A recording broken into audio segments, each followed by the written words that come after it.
So, you're thinking about building a new PC, or maybe you're just curious about what really makes your current one tick. Well, we're going to dive into the one component that connects absolutely everything, the true unsung hero of your entire system. Let's get right into the essentials of picking a motherboard. All right, let me ask you something. When you think about a powerful, high-end PC, what's the first part that comes to mind? Is it that super fast CPU, or maybe that monster of a graphics card that gets all the attention? Well, the real answer might actually surprise you, because the true heart of your PC, the component that makes everything else possible, is probably the one most people overlook completely. And that part? It's the motherboard. The best way to think about it is like the central nervous system of your computer. It is the foundation that everything else is built on. Every single part plugs into it and, more importantly, communicates through it. And it's definitely not just some simple board with circuits on it. You could argue it's the most complex, intricate piece of hardware in the entire machine. Getting this one choice right from the very beginning, is absolutely crucial.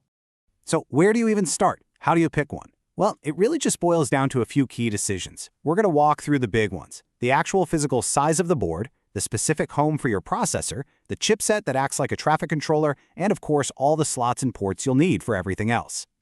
Okay, first things first, let's talk about size. Or, the form factor if you want to get technical. This is your first major decision because, honestly, the size of your motherboard determines everything else. The size of your case, how many cool parts you can add later, and just the overall footprint of your PC. Think of a form factor as a set of rules, a standard that all the manufacturers agree on. It's what guarantees that the motherboard you buy will actually, fit into a PC case that's designed for that same standard. It's all about making sure things physically line up from the start.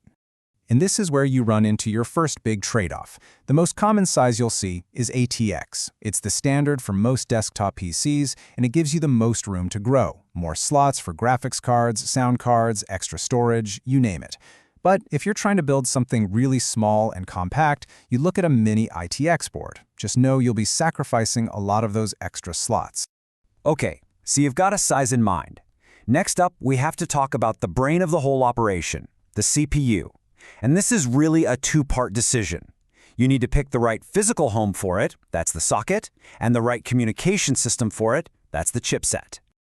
The socket is purely physical. It's a classic lock and key situation. A specific CPU is the key, and it will only fit into one type of motherboard lock or socket. They have to match perfectly, no exceptions. But just because the key fits the lock doesn't mean everything will work, right? That's where the chipset comes in. If the socket is the CPU's home address, the chipset is the entire city's road system. It's what manages the flow of information between the CPU, your memory, your hard drives, and all those USB ports on the back. So how do you navigate all this? It starts with one very simple choice. You have to pick a team. Are you building an Intel-based computer or an AMD-based computer? A CPU from one company will absolutely not work on a motherboard made for the other. And within each team, you've got different generations of sockets. For example, for a modern Intel processor, you might be looking for an LGA 1700 socket. For a lot of recent AMD processors, it's the AM4 socket. This is exactly why you pretty much have to decide on your CPU first. Okay, I know this can sound a little complicated, right? All these numbers and names. So how on earth can you be 100% sure that the CPU you want and the motherboard you want are actually a perfect match? Well, good news. There's a foolproof way to do it.